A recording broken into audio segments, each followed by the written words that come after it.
इस एक्सप्लेनर में आपका स्वागत है।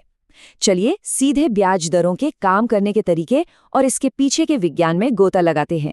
अक्सर जो नंबर हमें सिर्फ 1% के रूप में दिखते हैं ना, उनके पीछे दरअसल वेल्थ क्रिएट करने का एक पूरा मैकेनिज्म काम कर रहा होता है। और इसी गणित को समझना बेहतर और स्मार्ट फाइनेंशियल फैसले लेने के लिए बिल्कुल जरूरी है। तो शुरुआत एक बहुत ही बुनियादी सवाल से करते हैं। जब पैसा उधार लिया जाता है तो असल में उसकी कीमत क्या होती है, या फिर जो इंसान पैसा उधार दे रहा है उसे इसका क्या असली इनाम मिलता है। क्योंकि देखिए, पैसा कभी भी मुफ्त नहीं होता। समय बीतने के साथ इसकी एक तय कीमत चुकानी ही पड़ती है। तो इस एक्सप्लेनर में हम पैसे की कीमत, साधारण ब्याज, कंपाउंडिंग की ताकत, इन दोनों के बीच के मुकाबले और अंत में असली बनाम नॉमिनल ब्याज दरों पर एक नजर डालेंगे। चलिए आगे बढ़ते हैं। भाग 1, पैसे की कीमत। इसका एक संक्षिप्त इतिहास और परिभाषा। मूल रूप से अगर सोचें तो ब्याज उस अपॉर्चुनिटी कॉस्ट या अवसर लागत को दिखाता है जो पैसा उधार देने वाले को उठानी पड़ती है। जाहिर है, जब कोई अपना पैसा किसी और को दे रहा है तो उस दौरान वो खुद उसका इस्तेमाल नहीं कर सकता, राइट? तो उस असुविधा और जोखिम के बदले जो एक्स्ट्रा पैसा मिलता है वही ब्याज है। सच कहें तो ये बिल्कुल पैसे को किराए पर देने जैसा ही है। इतिहास के पन्नों को पलटें तो ब्याज का सफर सच में बेहद दिलचस्प रहा है। मध्ययुग में इसे नैतिक रूप से गलत और एक कलंक माना जाता था, सोचिए। लेकिन पुनर्जागरण काल या रेनेसां तक आते आते जैसे जैसे व्यापार बढ़ा, इसे पूरी तरह अपना लिया गया और ये ग्लोबल इकोनॉमी की रीढ़ बन गया। और फिर 20वीं सदी में हमने बिना ब्याज वाले इस्लामिक बैंकिंग सिस्टम का उदय भी देखा। ये साफ दिखाता है कि पैसे की कीमत का ये पूरा कॉन्सेप्ट समय के साथ कितना बदलता रहा है। भाग 2, साधारण ब्याज। ये बिल्कुल स्पष्ट, अनुमान लगाने योग्य और लीनियर होता है। इसकी कैलकुलेशन असल में एक बेहद आसान 3 स्टेप्स का प्रोसेस है। सबसे पहले मूलधन यानी प्रिंसिपल अमाउंट का पता लगाना, दूसरा ब्याज दर को डेसिमल या दशमलव में बदलना, और अंत में बस उसे समय के साथ गुणा कर देना। इतना ही। इससे तुरंत पता चल जाता है कि किसी लोन पर कितना एक्स्ट्रा पैसा देना है या कमाना है। ये जाना माना फॉर्मूला साबित करता है कि साधारण ब्याज पूरी सख्ती से केवल शुरुआती मूलधन पर ही कैलकुलेट किया जाता है। कहने का मतलब है कि हर साल ब्याज सिर्फ उसी बेस अमाउंट पर तय होता है। लोन की लंबी अवधि के बीच में जो भी ब्याज इकट्ठा होता है उसे पूरी तरह से इग्नोर कर दिया जाता है। उदाहरण के लिए मान लेते हैं कि $1000 का प्रिंसिपल 11% की दर से 2 साल के लिए उधार लिया गया, तो ये 11% के हिसाब से $220 का साधारण ब्याज बनाएगा।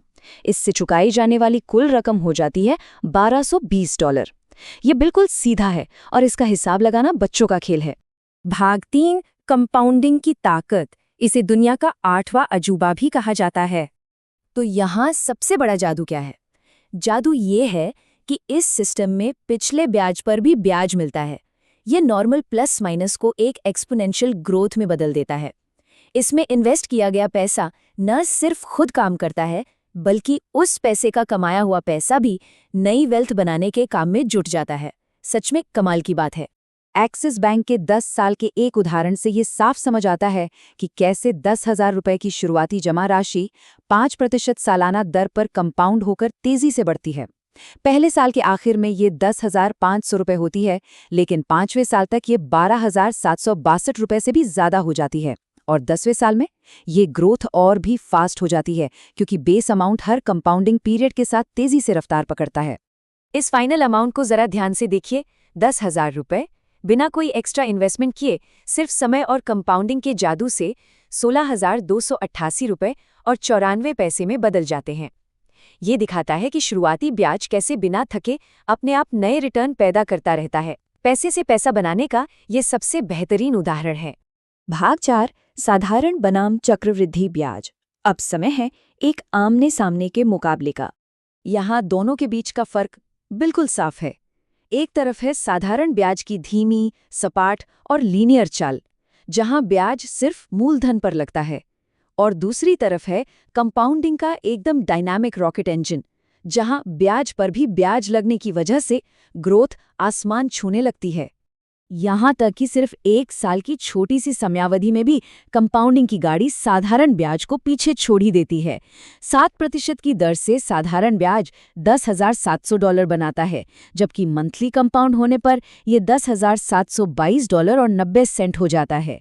शुरुआत में ये $22 का अंतर शायद बहुत छोटा लगे, लेकिन लंबे समय में ये एक बहुत ही विशाल रूप ले लेता है।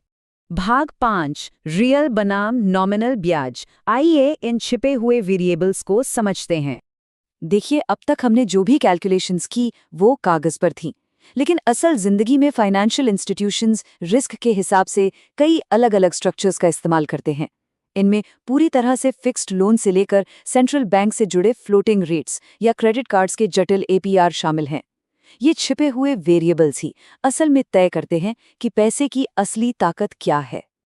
और यहीं पर एंट्री होती है इन्फ्लेशन यानी महंगाई की, जो एक खामोश चोर की तरह काम करती है।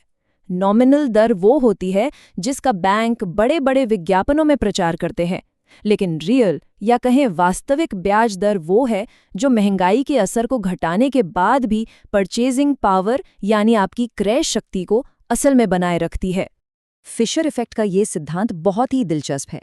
ये बताता है कि फाइनेंशियल इंस्टीट्यूशंस महंगाई से बचने के लिए अपनी एडवर्टाइज की गई नॉमिनल दरों को बस बढ़ा देते हैं।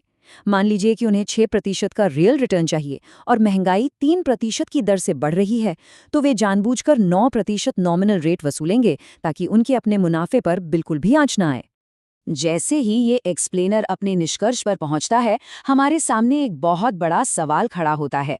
क्या कागज पर दिख रहा मुनाफा असल जिंदगी में भी मुनाफा है? ये सोचने पर मजबूर करता है कि जो पैसा इन्वेस्ट किया गया है, क्या वो सच में कंपाउंडिंग की इस विशाल शक्ति से बढ़ रहा है, या फिर वो महंगाई के इस छिपे हुए टैक्स से धीरे धीरे हार रहा है? क्योंकि याद रखिए, जब हम सो रहे हों तब भी हमारे पैसे को बिना थके काम पर लगे रहना चाहिए।